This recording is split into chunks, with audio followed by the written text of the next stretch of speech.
Вот снимаю видео, лошадки купаются в луже. Акушинские лошадки купаются в луже на фоне хребта горного, который называется лес.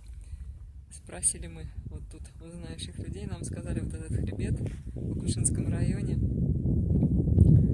выше села Танты называется лес. Вот такое вот название. Непонятно, то ли это русское название, то ли это на каком-то местном диалекте такое название. Ну вот, так называется. Такие вот пространства, и вон кони, и купаются они. Ну вот такое здесь все.